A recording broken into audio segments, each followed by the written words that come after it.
দারোয়ানের বাচ্চা, তোর এত বড় সাহস আমার মুখের উপর দিয়ে না করে দিস? এই তুই খুব ভালো করেই জানিস আমি এই অফিসের একজন সিনিয়র অফিসার। সেটা জানা সত্ত্বেও তুই আমার মুখের উপরে তর্ক করিস, আমার কথা অমান্য করিস। ম্যাডাম, আপনি তো আমারে মারলেন, কিন্তু আমি ভুল কি কইছি কোন? এই কোম্পানিটা পাহারা দেওয়ার জন্যই তো আমারে নিয়োগ দিছে। আমি কি কইরা আপনার বাসার বাজার করে দিই কোন? এই তোর এত বড় সাহস, তুই ম্যাডামের মুখে মুখে তর্ক করছিস?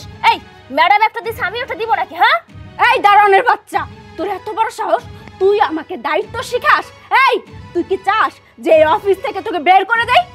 ম্যাডাম চলুন, ছোট লোকের বাচ্চার সাথে কথা বলে সময় নষ্ট করার কোনো দরকার নেই। হ্যাঁ চলো। উফ, আমার মাথা বিগড়ে আছে।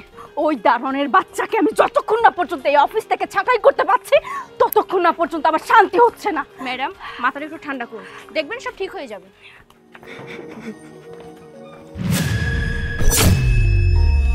কি ব্যাপার চাচা, এভাবে কান্না করছেন কেন? স্যার, আমি তো দারোয়ান, ছোট জাত। বড় বড় ম্যাডাম গো চড়থাপ্পড় খাওয়ার জন্যই এই গেট পাহারা দেই। আমার তো কান্দন লাগবেই। হ্যাঁ, সমস্যা কোথায়? মানে কি হয়েছে আমাকে খুলে বলুন তো, কেন কান্না করতেছেন? স্যার, উর্মি ম্যাডাম সাহেব। ও দারোয়ান, এই যে এই 2000 টাকা রাখো, জলদি বাজারে যাবে, বাজারে গিয়ে 2টা রুই মাছ, মুরগি এবং গরুর মাংস নিয়ে আসবে। ধরো। আমারে মাফ করবেন ম্যাডাম, আমার এখানে কোম্পানির গেট পাহারা দেওয়ার জন্য নিয়োগ দিছি, আপনার বাসার বাজার করার জন্য। দারোয়ানের বাচ্চা, তোর এত বড় সাহস! আমার হাতে 2000 টাকা দিয়ে কইলো তার বাসার জন্য মাংস, মুরগি এইসব কিনতে।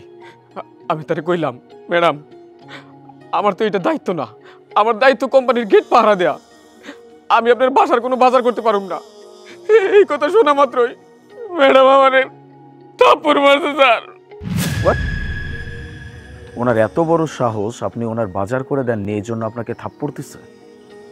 ঠিক আছে, ব্যাপারটা আমি দেখছি, আপনি কাজ করুন।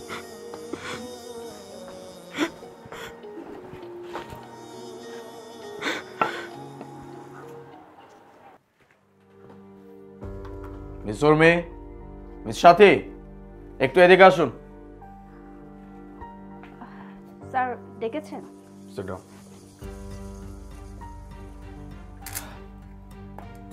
অ্যাকচুয়ালি ব্যাপারটা হয়েছে কি, ব্যবসার কাজে আমি গাড়ি নিয়ে বাইরে গেছিলাম, তো গাড়িটা যথেষ্ট নোংরা হয়ে গেছে, ড্রাইভারও নাই, পরিষ্কারও করতে হবে। এই জন্য ভাবতেছিলাম গাড়িটা যদি আপনারা দুজন মিলে পরিষ্কার করে দিতেন তাহলে আমার জন্য অনেক ভালো হতো।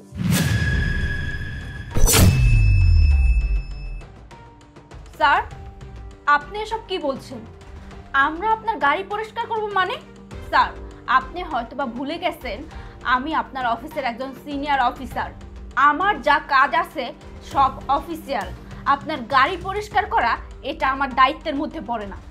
হ্যাঁ স্যার, ম্যাডাম তো ঠিক কথাই বলেছেন। ম্যাডাম কেন আপনার গাড়ি পরিষ্কার করবে? গাড়ি পরিষ্কারের কাজ তো ম্যাডামের না। এক্স্যাক্টলি, একদম ঠিক বলছেন। আমি আপনাদের যেটা দায়িত্ব না সেটা আপনাদেরকে করতে বলছি। মানে আপনাদের দায়িত্ব হচ্ছে আমার অফিসের কাজকর্ম করা, আমার গাড়ি পরিষ্কার করা না। ঠিক তেমনি আমার অফিসের দারোয়ানের দায়িত্ব হচ্ছে আমার অফিস দেখাশোনা করা, কারো বাড়ির বাজার করা। আপনি আমাদের অফিসের দারোয়ানকে বলছেন আপনার বাড়ির জন্য বাজার করতে, যখন সে সেটা না করছে তখন আপনি তার গায়ে পর্যন্ত হাত তুলছেন। তাহলে এটা কি আপনারা ঠিক করছেন? ওয়েট আ মিনিট, চাচা, চাচা। স্যার, আমারে ডাকছেন? হ্যাঁ চাচা, আপনাকে ডেকেছি। কে মিস উর্মি, কিছু মনে পড়তেছে আপনার? আচ্ছা আমাকে একটা কথা বলেন তো, আপনার বিবেকে কিভাবে আসলো আপনি আমাদের কোম্পানির দারোয়ানকে দিয়ে আপনার বাড়ির বাজার করাবেন? তাও আবার যখন উনি সেটা না করছে ওনার গায়ে পর্যন্ত আপনি হাত তুলছেন। বাই দ্য ওয়ে, সব থেকে বড় কথা, উনি তো আপনার বাবার বয়সী।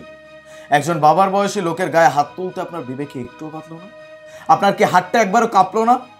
যাই হোক, আপনি ওনার সাথে যে ব্যবহারটা করছেন তাতে আমি বুঝে গেছি আপনার বিহেভিয়ারটা কেমন। আপনি আমার কোম্পানির স্টাফদের সাথে কেমন আচরণ করতে পারেন। এরকম এমপ্লয়ি অন্তত আমার কোনো দরকার নেই। যে এমপ্লয়ি মানুষের সাথে কথা বলতে পারে না, মানুষের সাথে কিভাবে ব্যবহার করতে হয় সেইটাই ঠিকভাবে জানে না, এরকম এমপ্লয়ি আমার দরকার নেই। You may leave now.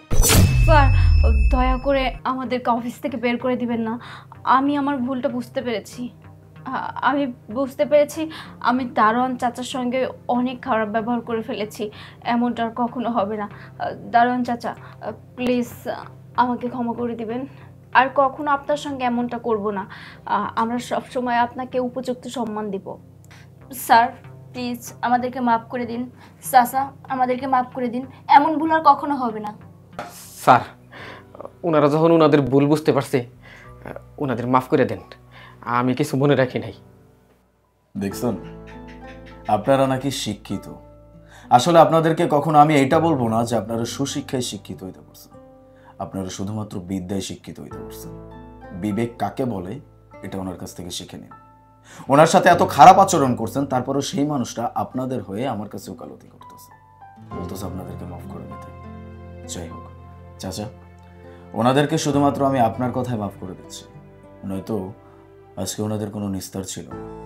One more thing, for your kind information, next time আমি যদি এরকম কোনো কিছু দেখি বা আমার কানে যদি কখনো এরকম কিছু আসে, তখন কিন্তু আর কোনো ওয়ার্নিং দিব না, ডিরেক্ট অফিস থেকে বের করে দেব। চল কাজ করো। জি sir, thank you so much.